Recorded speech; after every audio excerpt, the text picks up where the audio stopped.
بسم اللہ الرحمن الرحیم۔ وضو ہو یا نہ ہو، روزانہ یہ کلمہ پڑھو، پہاڑ بھی راستہ دے گا، کامیابی بھی مقدر بن جائے گی، آزمائشیں بھی ختم ہوں گی، سارے گناہ بھی معاف ہو جائیں گے۔ وہ کلمہ یہ ہے۔ محترم ناظرین، نبی اکرم صلی اللہ علیہ وسلم نے فرمایا ایک ایسا کلمہ جو تقدیروں کو بدل دیتا ہے۔ اگر کوئی فقیر ہے تو اسے بادشاہ بنا دیتا ہے، اور بدترین انسان کو بہترین انسان بنا دیتا ہے، بے اولادوں کو اولاد کی نعمت سے نواز دیتا ہے۔ اس مبارک تسبیح کی بہت زیادہ برکات ہیں، جو آدمی پڑھے گا تو انشاءاللہ اس کو پڑھنا کبھی نہیں چھوڑے گا۔ یہ تسبیح نبی پاک صلی اللہ علیہ وسلم بہت زیادہ پڑھتے تھے۔ حضرت جابر رضی اللہ تعالیٰ عنہ سے منقول ہے کہ رسول اللہ صلی اللہ علیہ وسلم صبح کی نماز میں بکثرت اس تسبیح کا ورد کرتے تھے۔ جس گھر میں اس کلمے کا ورد کیا جاتا ہے اس گھر میں اللہ کی رحمتیں آنا شروع ہو جاتی ہیں، برکتیں آنا شروع ہو جاتی ہیں، دعائیں قبول ہونا شروع ہو جاتی ہیں۔ اس کلمے کو پڑھنے والے کو اللہ پاک موت کی سختی اور دنیا کی سختیوں سے بچائے رکھتا ہے۔ یہ کلمہ اللہ کا محبوب ترین کلمہ ہے۔ محترم ناظرین، اللہ رب العزت نے انسان کو دنیا میں اپنے قرب کے لیے پیدا فرمایا، اور یہ سعادت صرف انہی لوگوں کو نصیب ہوتی ہے جو دل سے اللہ کو یاد کرتے ہیں، اس کے محبوب بن جاتے ہیں، اور فرشتوں کی مجلس میں ان کا ذکر ہوتا ہے۔ ذکر الہی کی بے شمار اقسام ہیں، لیکن کچھ ایسے اذکار اور تسبیحات بھی ہیں جنہیں خود رب تعالیٰ نے پسند فرمایا ہے، اور جو بندہ ان کو پڑھتا ہے وہ اللہ کی خاص رحمت، محبت اور فضل کا مستحق بن جاتا ہے۔ اسی سلسلے میں آج ہم ایک ایسی لاڈلی تسبیح کا ذکر کرنے جا رہے ہیں جو عرش سے والوں کے نزدیک بے حد محبوب ہے۔ جو شخص یہ کلمہ روزانہ ہر نماز کے بعد یا رات کو سونے سے پہلے پڑھ لیتا ہے، اس کے گھر پر اللہ کی خاص نظر رحمت پڑتی ہے، عرش پر ہلچل مچ جاتی ہے، اور فرشتے دوڑتے ہوئے اس کے گھر کا رخ کرتے ہیں۔ وہ فرشتے صرف اس لیے آتے ہیں کہ تاکہ اس بندے کی تسبیح کو سنیں، اس کے لیے دعائیں کریں اور اس کے گھر میں سکینت نازل ہو جائے۔ ناظرین، کیا آپ نے کبھی محسوس کیا ہے کہ رات کا وقت اللہ تعالیٰ کے سب سے قریب ہونے کا وقت ہے؟ یہی وہ لمحہ ہے جب دنیا کی آوازیں خاموش ہو جاتی ہیں، ہر طرف سکوت طاری ہوتا ہے، اور انسان کا دل اپنے رب کی طرف متوجہ ہونے کے لیے سب سے زیادہ تیار ہوتا ہے۔ اسی وقت میں کی جانے والی دعائیں اور اذکار کا ایک خاص مقام ہے، کیونکہ اس وقت انسان کا دل دنیاوی علائشوں سے ہٹ کر پاکیزگی کی طرف مائل ہوتا ہے۔ یہی وجہ ہے کہ نبی کریم صلی اللہ علیہ وسلم نے ہمیں رات کو سونے سے پہلے خاص اذکار اور دعائیں سکھائی ہیں، تاکہ ہم سونے سے پہلے اپنے دل کو اللہ کی یاد سے معطر کر لیں۔ اس لاڈلی تسبیح کے بارے میں بزرگوں اور اولیاء کرام اور اہل معرفت کے اقوال سے پتہ چلتا ہے کہ یہ تسبیح ایسی ہے جو صرف دنیا میں سکون نہیں لاتی بلکہ آخرت بھی بلند درجات کا سبب بنتی ہے، جو بندہ اس کو دل سے پڑھتا ہے اس کے گناہ معاف کر دیے جاتے ہیں، اس کی دعائیں قبول ہوتی ہیں، اور سب سے بڑھ کر یہ کہ اس کے دل میں اللہ تعالیٰ کی خاص محبت پیدا ہو جاتی ہے۔ ایسی محبت جو کسی بازار میں نہیں ملتی، کسی کاغذ پر نہیں لکھی جا سکتی، بلکہ جو صرف اللہ کے خاص بندوں کے دل میں بسائی جاتی ہے۔ فرشتے ہر رات زمین پر نازل ہوتے ہیں، بعض دعائیں سننے آتے ہیں، بعض ذکر کرنے والوں کے پاس آتے ہیں، اور بعض گھروں کو رحمت سے بھرنے کے لیے اترتے ہیں۔ وہ گھر جن میں تسبیح و تحلیل کی آوازیں بلند ہوتی ہیں، ان میں فرشتے قیام کرتے ہیں، شیطان وہاں سے دور بھاگتا ہے، اور اللہ کی خاص برکتیں ان گھروں میں نازل ہوتی ہیں۔ ایسی ہی ایک تسبیح جو اگر کوئی بندہ سچے دل سے پڑھ لے تو فرشتے اس کے لیے عاجزی سے دعائیں کرتے ہیں، اس کے رزق میں وسعت کی دعا کرتے ہیں، اور اس کے تمام غموں کا خاتمہ کرنے کی التجا کرتے ہیں۔ ناظرین، آج کا انسان پریشانی، بے سکونی، معاشی مسائل، بیماریوں اور دل کی بے چینی کا شکار ہے۔ لاکھوں لوگ ایسے ہیں جنہیں نیند نہیں آتی، دل بوجھل رہتا ہے، آنکھوں سے آنسو بہتے ہیں، یہ سینہ تنگی کا شکار ہوتا ہے۔ ان تمام روحانی اور جسمانی بیماریوں کا حل ذکر الہی میں ہے، اور خاص طور پر انسان کو سونے سے پہلے کی جانے والی عبادتوں اور اذکار میں ایسی طاقت ہے جو انسان کو باطن میں بھی پاک کر دیتی ہے اور ظاہر میں بھی نور سے بھر دیتی ہے۔ یہ تسبیح ایسی ہے کہ اس کو پڑھنے والے کے لیے فرشتے نہ صرف دعا کرتے ہیں بلکہ اللہ کے عرش پر اس کا ذکر کرتے ہیں۔ اللہ فرماتا ہے، میرے بندے نے مجھے یاد کیا، میں بھی اسے یاد کرتا ہوں۔ سبحان اللہ! کیسا مقام ہے اس بندے کا جسے رب کائنات یاد کرے، جس کا ذکر عرش پر ہو، جس کے گھر میں فرشتے دوڑ کر آئیں۔ یاد رکھیں، یہ تسبیح کوئی معمولی چیز نہیں بلکہ اہل دل، اہل معرفت اور اللہ کے خاص بندوں کی پہچان ہے۔ اس کو معمول بنا لینے والا شخص صرف دنیا ہی میں نہیں بلکہ قبر میں، حشر کے میدان میں اور پل صراط پر بھی آسانیوں کا سامنا کرے گا، کیونکہ یہ تسبیح اس کے لیے نور کا باعث بنے گی، اس کے قدموں کو مضبوطی دے گی، قرب عطا کرے گی۔ اللہ کے بندوں، گناہوں اور لاپرواہی سے دل زنگ آلود ہو جاتے ہیں، اور استغفار اور اذکار سے انہیں جلا ملتی ہے۔ چنانچہ ذکر الہی کے ذریعے غم و اندوہ کو دور کیا جاتا ہے، مصائب کو ٹالا جاتا ہے، اور مشکلات کو ہلکا کیا جاتا ہے۔ ذکر الہی دلوں کو جلا بخشتا ہے، انہیں ثقیل کرتا ہے، اور ان کی بیماریوں میں دوا کا کام کرتا ہے۔ اور ذکر و اذکار میں سب سے عظیم ذکر رب العالمین کی تسبیح ہے، کیونکہ یہ کائنات میں سب سے معزز مقام کے حامل فرشتوں کا ذکر ہے۔ ارشاد باری تعالیٰ ہے، یسبحون لہ باللیل والنہار وہم لا یسأمون۔ وہ دن رات تسبیح بیان کرتے ہیں اور ذرا سی بھی سستی نہیں کرتے، اور یہ تمام چھوٹی اور بڑی مخلوق کا ذکر ہے۔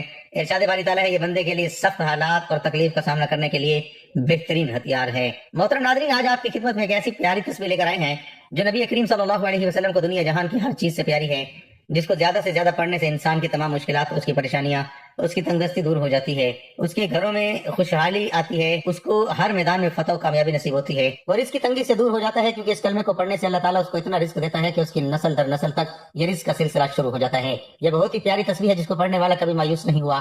اس کو اللہ تعالیٰ نے ہر وہ چیز خوشی سے عطا کی جس کی اس نے دل میں خواہش کی۔ انسان چونکہ ناشکرا ہے، اس کو جتنا بھی عطا کر دیا جائے اس کے اندر حرص اور لالچ اتنے ہی زیادہ جنم لیتے ہیں۔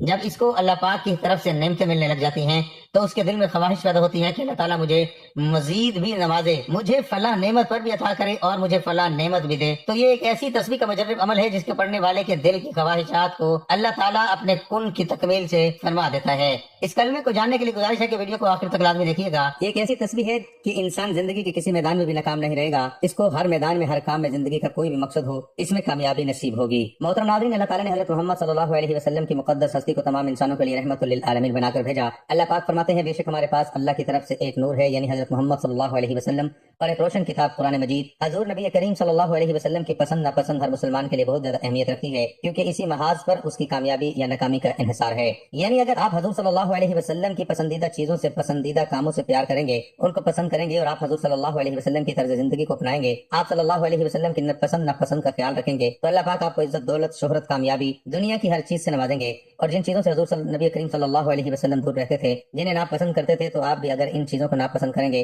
ان سے دور رہیں گے، تو اس طرح بھی اللہ پاک آپ کی زندگی کو کامیابی سے ہمکنار کریں گے اور آپ کی زندگی سے پریشانیوں کو، غموں کو انشاءاللہ دور کر دیں گے، دونوں جہاں میں بلند مقام عطا فرمائیں گے۔ محترم ناظرین، ہم بہت کچھ چاہتے ہیں، کسی کی خواہش ہوتی ہے کہ سب کچھ دیکھتے ہی دیکھتے بدل جائے، یعنی حالات ایسے موافق ہو جائیں گویا کبھی ناموافق تھے ہی نہیں۔ کسی کے دل میں یہ تمنا انگڑائیاں لیتی رہتی ہیں کہ جو روٹھے ہوئے ہیں وہ پل بھر میں مان جائیں، یعنی ایسا خود بخود ہو جائے، ہمیں کچھ کرنا نہ پڑے۔ کوئی چاہتا ہے کہ اس کی دنیا آن کی آن میں بدل جائے، کوئی یہ خواہش رکھتا ہے کہ یہ دنیا پلک جھپکتے میں بدل جائے، ہمیں پتہ نہیں اور بھی کیا کیا چاہتے ہیں۔ کچھ چاہنے میں کوئی قباحت نہیں، ساری قباحت اس بات میں ہے کہ ہم سبھی کچھ کسی منطقی مرحلے سے گزرے بغیر اور فوری طور پر، یعنی آن کی آن میں چاہتے ہیں۔ دنیا میں کہیں بھی ایسا ہوا ہے کہ کوئی معاملہ راتوں رات کچھ کا کچھ ہو گیا ہو؟ ہمیں بہت کچھ بہت تیزی سے بدلتا دکھائی دیتا ہے، یہ بھی محض غصِ بصر یعنی آنکھوں کا دھوکہ ہے۔ ہر تبدیلی چند عوامل کے طویل عمل کا نتیجہ ہوتی ہے۔ یہ ایک ایسی حقیقت ہے جس سے انکار کسی بھی صورت ممکن نہیں۔ ہمیں جو کچھ بھی دکھائی دیتا ہے وہ لازمی طور پر ویسا نہیں ہوتا جیسا دکھائی دے رہا ہوتا ہے۔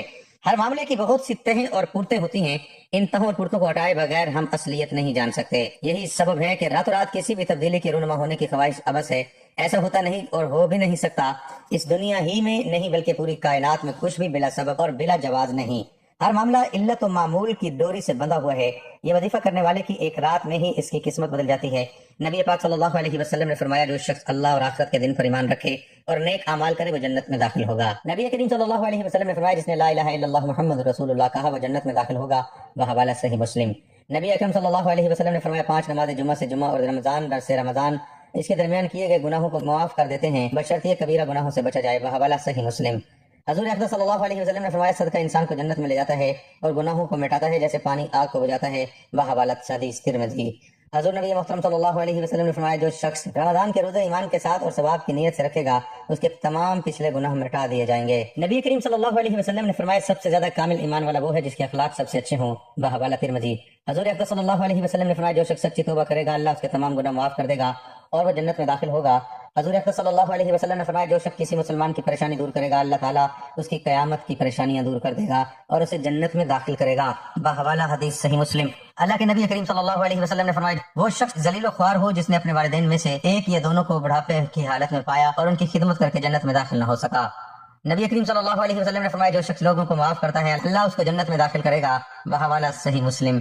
نبی پاک صلی اللہ علیہ وسلم نے فرمایا، جس نے حج کیا اور اس میں کوئی گناہ نہ کیا وہ ایسے پاک ہو کر لوٹے گا جیسے آج ہی ماں کے پیٹ سے پیدا ہوا ہو۔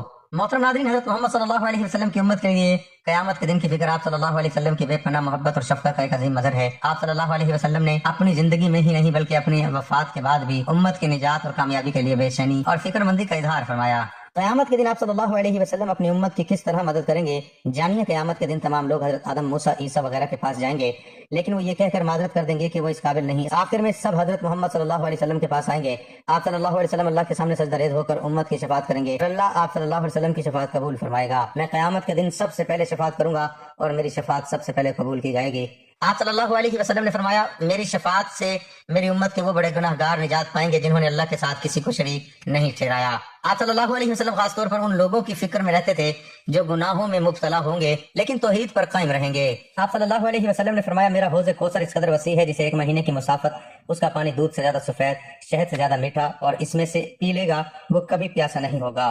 آپ صلی اللہ علیہ وسلم اپنی امت کو اس حوض سے سیراب کریں گے، لیکن بعض لوگ بدعمالیوں کی وجہ سے روک دیے جائیں گے جس پر آپ صلی اللہ علیہ وسلم بہت افسردہ ہوں گے۔ آپ صلی اللہ علیہ وسلم نے فرمایا، میں قیامت کے دن دیکھوں گا کہ میری امت کے کچھ لوگوں کو فرشتے پکڑ کر جہنم کی طرف لے جا رہے ہوں گے تو میں کہوں گا اے رب یہ میری امت ہے۔ اللہ فرمائے گا تم نہیں جانتے کہ انہوں نے تمہارے بعد کیا نئے نئے کام ایجاد کیے تھے۔ اس پر آپ صلی اللہ علیہ وسلم رنجیدہ ہوں گے، لیکن پھر بھی ان کے لیے دعا کریں گے۔ آپ صلی اللہ علیہ وسلم نے فرمایا قیامت کے دن میں ان کمزور مومنوں کی وجہ سے فخر کروں گا جو دنیا میں حقیر سمجھے جاتے تھے۔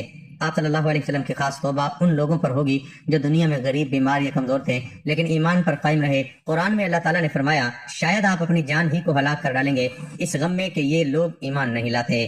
آپ صلی اللہ علیہ وسلم دنیا میں ہی امت کے عذاب آخرت کے خوف سے روتے تھے، اور قیامت کے دن بھی آپ صلی اللہ علیہ وسلم کی یہی فکر ہوگی۔ کیا ہم آپ صلی اللہ علیہ وسلم کی فکر کے قابل ہیں؟ آپ صلی اللہ علیہ وسلم کی قیامت کے دن کی فکر کا تقاضا یہ ہے کہ ہم توحید پر قائم رہیں، کسی کو اللہ کا شریک نہ ٹھہرائیں، سنت پر عمل کریں اور بدعات سے بچیں، گناہوں سے توبہ کریں، خاص طور پر کبیرہ گناہوں سے، کمزوروں اور مظلوموں کی مدد کریں، کیونکہ آپ صلی اللہ علیہ وسلم انہیں قیامت میں اپنی شفاعت کا خاص مستحق بنائیں گے۔ اللہ تعالیٰ ہمیں قیامت کے دن حضرت محمد صلی اللہ علیہ وسلم کی شفاعت کا حقدار بنائے، آمین۔ حضرت محمد صلی اللہ علیہ وسلم سجدے کی حالت میں فرما رہے تھے کہ یا رب میری امت کو بخش دے۔ پھر جبرائیل علیہ السلام آئے اور کہا، اللہ تعالیٰ نے فرمایا اگر آپ کا امتی 3 بار یہ کلمات پڑھ لے تو سب گناہوں سے معافی، جنت کا وعدہ اور اللہ اسے دوست بنا لیتا ہے۔ محترم ناظرین، نبی کریم صلی اللہ علیہ وسلم نے فرمایا جس نے یہ عمل کیا اور پھر 3 مرتبہ یہ کلمات پڑھے وہ ایسے پاک ہو کر لوٹیں گے جیسے آج ہی ماں کے پیٹ سے پیدا ہوا ہو، اور وہ میرے ساتھ جنت میں ایسے ہوں گے جیسے یہ 2 انگلیاں، اور آپ صلی اللہ علیہ وسلم نے شہادت اور درمیانی انگلی کو ملا کر دکھایا۔ وہ عمل اور کلمات یہ ہیں۔ نبی کریم صلی اللہ علیہ وسلم نے فرمایا جو شخص 3 مرتبہ سچے دل سے یہ دعا کرتا ہے، اللہم انی اسألک الجنت و اعوذ بک من النار، اے اللہ میں تجھ سے جنت کا سوال کرتا ہوں اور آگ سے پناہ مانگتا ہوں، فرمایا وہ جنت میں داخل ہوگا بحوالہ حدیث ابو داؤد۔ نبی پاک صلی اللہ علیہ وسلم نے فرمایا میں اور یتیم کی کفالت کرنے والے جنت میں ایسے ہوں گے جیسے یہ 2 انگلیاں، اور آپ نے شہادت اور درمیانی انگلی کو ملا کر دکھایا۔ محترم ناظرین، وضو ہو یا نہ ہو روزانہ یہ کلمہ پڑھو، سبحان اللہ و بحمدہ سبحان اللہ العظیم۔ یہ کلمہ پڑھنے سے پہاڑ بھی راستہ دے گا، کامیابی مقدر بن جائے گی، آزمائش بھی ختم ہو جائے گی اور تمہارے گناہ معاف ہو جائیں گے۔ چلتے پھرتے اٹھتے بیٹھتے وضو بے وضو یہ کلمہ پڑھتے رہا کرو۔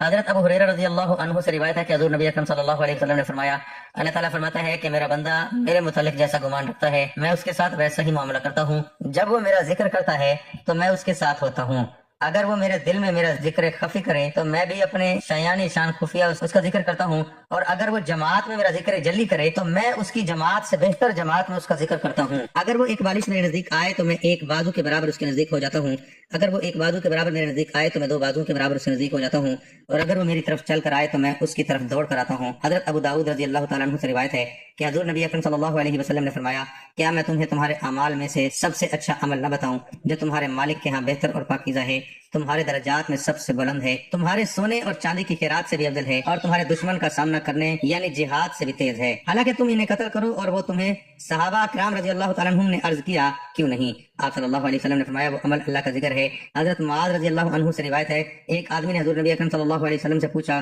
کون سے مجاہد کا ثواب زیادہ ہے؟ آپ صلی اللہ علیہ وسلم نے فرمایا ان میں سے جو اللہ تبارک و تعالیٰ کا ذکر زیادہ کرتا ہے۔ اس نے دوبارہ عرض کیا روزے داروں میں سے کس کا ثواب زیادہ بہتر ہے؟ آپ صلی اللہ علیہ وسلم نے فرمایا ان میں سے جو اللہ تبارک و تعالیٰ کا ذکر زیادہ کرتا ہے۔ پھر اس نے ہمارے لیے نماز، زکوٰۃ، حج اور صدقے کا ذکر کیا۔ حضور نبی اکرم صلی اللہ علیہ وسلم ہر بار فرماتے رہے جو ان میں سے اللہ تبارک و تعالیٰ کا ذکر زیادہ کرتا ہے۔ حضرت ابو بکر رضی اللہ عنہ نے حضرت عمر رضی اللہ عنہ سے کہا اے ابو حفص اللہ تعالیٰ کا ذکر کرنے والے تمام نیکیاں لے گئے۔ رسول اللہ صلی اللہ علیہ وسلم نے فرمایا بالکل درست ہے، ذکر اللہ کی اہمیت۔ اللہ رب العزت ساری کائنات کا خالق اور مالک ہے، دن رات اللہ پاک نے بنائے، یہ کائنات اللہ پاک نے بنائی ہے، اللہ پاک کے حکم سے یہ کائنات وجود میں آئی، اور اللہ رب العزت جب چاہیں گے یہ کائنات فنا ہو جائے گی، اللہ رب العزت کے سوا کوئی بھی نہیں رہے گا۔ اس دن اللہ پاک اپنی قدرت کا، اپنی شان کا اظہار کریں گے اور فرمائیں گے لمن الملک اليوم، آج کس کی حکومت ہے؟ کوئی جواب دینے والا نہیں ہوگا، اللہ رب العزت پھر خود ہی جواب دیں گے للہ الواحد القہار، آج وہ واحد جو وحدہ لا شریک ہے، جس کی صفات میں کوئی شریک نہیں، اس کی حکومت ہے۔ اللہ تعالیٰ کا نام کائنات کی روح ہے، اللہ کے نام کی بڑی عظمت ہے۔ جب تک ایک اللہ کا بندہ بھی ایسا رہے گا جو صرف اللہ کا نام لے گا، اللہ پاک اپنے نام کی برکت سے اس دنیا کے نظام کو چلائے گا۔ جب وہ اللہ اللہ کہنے والا واحد بندہ بھی دنیا سے رخصت ہو جائے گا تو پھر اللہ پاک اس دنیا کے نظام کو لپیٹ میں لے لیں گے کہ اب میرا نام لینے والا کوئی نہیں، اب یہ دنیا بے مقصد ہو چکی ہے، بے فائدہ ہو چکی ہے، سو اللہ کے نام کی بڑی قیمت ہے، بڑا وزن ہے، اس لیے کہ اللہ بڑے ہیں، اللہ کا نام بھی بڑا ہے، تو اللہ کا نام عظمت سے لینا چاہیے۔ اللہ پاک فرماتے ہیں الکبریائی ردائی، عظمت کبریائی اللہ کی چادر، اللہ کا تہبند، کبریائی اللہ کے ساتھ خوبصورت لگتی ہے، جو اللہ کا وصف ہے، اللہ کی صفت ہے۔ اللہ تعالی ہم تمام مسلمان بہن بھائیوں پر ان تمام احادیث مبارکہ پر عمل کرنے والا بنائے، آمین یا رب العالمین۔